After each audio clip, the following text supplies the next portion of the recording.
વડાપ્રધાન નરેન્દ્ર મોદીના લોકપ્રિય રેડિયો કાર્યક્રમ મન કી બાતના 129મા એપિસોડનું સામૂહિક પ્રસારણ આજ રોજ યોજાયું હતું. 2025ની સિદ્ધિઓ, સંઘર્ષોની ચર્ચા માનનીય પ્રધાનમંત્રીએ આજે કરી હતી. વડોદરા ખાતે સાંસદ ડૉક્ટર હેમાંગ જોશી દ્વારા આ કાર્યક્રમ નિહાળવામાં આવેલો હતો અને એમણે આ ખાસ કાર્યક્રમ વડોદરાના મ્યુનિસિપલ કાઉન્સિલર ભાવેશ બ્રહ્મભટ્ટના નિવાસસ્થાને મન કી બાતનો પ્રોગ્રામ નિહાળ્યો હતો. 2025ની સિદ્ધિઓ અને ગૌરવ ગાથાનું માનનીય વડાપ્રધાનશ્રીએ આજે એમના મન કી બાત કાર્યક્રમમાં ચર્ચા કરી હતી.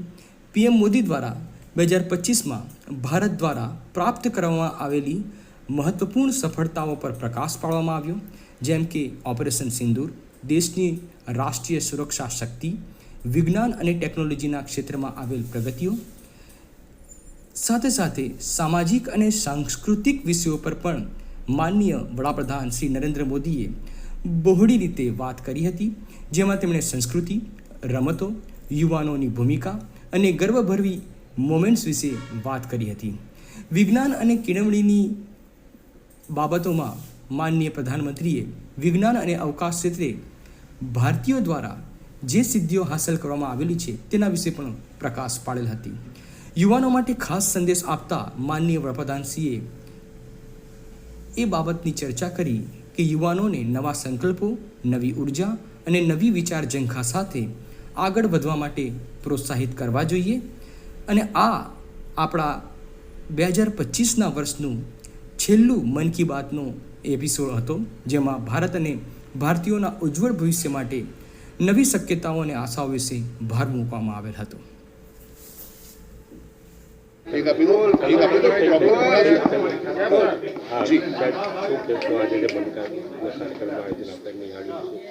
આજે વોર્ડ નંબર 9 ખાતે આદરણીય ભરતભાઈ અને કનુભાઈના નિવાસ સ્થાને મન કી બાતનો કાર્યક્રમ આ વિસ્તારના તમામ કાઉન્સિલરશ્રીઓ, સંગઠનની ટીમ અને તમામ કાર્યકર્તાઓ સાથે બેસીને નિહાળ્યો.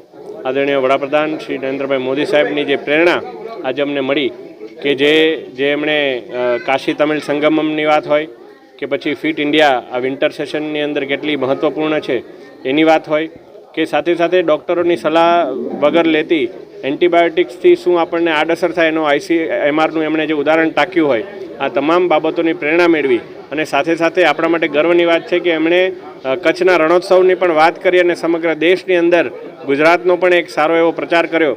ત્યારે આ પ્રેરણા જન સુધી પહોંચાડવા માટે પણ અમે સૌ કાર્યકર્તાઓ સાથે મળી અને અમે પ્રયત્ન કરીશું. જે ચોક્કસ હું માનું છું કે જ્યારે પણ કોઈ નવી જવાબદારી પાર્ટી દ્વારા આપવામાં આવતી હોય છે ત્યારે એ કાર્યકર્તાઓનું સન્માન હોય છે. કોઈ એક વ્યક્તિને જવાબદારી મળતી હોય છે, પરંતુ તમામ કાર્યકર્તાઓનું સન્માન હોય છે. ત્યારે નિર્વિવાદપણે વડોદરાના તમામ કાર્યકર્તાઓ ખુશ છે, ખાસ કરીને યુવા કાર્યકર્તાઓ કે જ્યારે મને પ્રદેશના યુવા મોરચાના અધ્યક્ષની જવાબદારી મળી છે આપણા રાષ્ટ્રીય નેતૃત્વ, પ્રદેશ નેતૃત્વના માધ્યમથી, ત્યારે હું માનું છું કે માનનીય મોદી સાહેબનું જે વિઝન છે એ વિઝનને, વિકસિત ભારતના વિઝનને અને વિકસિત ભારતથી વિકસિત ગુજરાત બનાવવા માટે આદરણીય મુખ્યમંત્રીશ્રી, આદરણીય પ્રદેશ અધ્યક્ષશ્રી અને આદરણીય નાયબ મુખ્યમંત્રીશ્રીના માર્ગદર્શન હેઠળ તમામ પ્રયત્નો કરી અને યુવાનોને આ લક્ષ્ય તરફ આગળ વધવા માટે હું અથાગ મહેનત કરીશ. યુવાનોને તો હું એક જ મેસેજ આપીશ કે જે મેસેજ મોદી સાહેબે સમગ્ર યુવાનોને આપ્યો છે કે કશું મેળવવા માટે કાર્ય નહીં કરતા, પરંતુ સમાજને કશું આપવા માટે કાર્ય કરજો અને આપને બધું જ આપોઆપ મળતું જશે.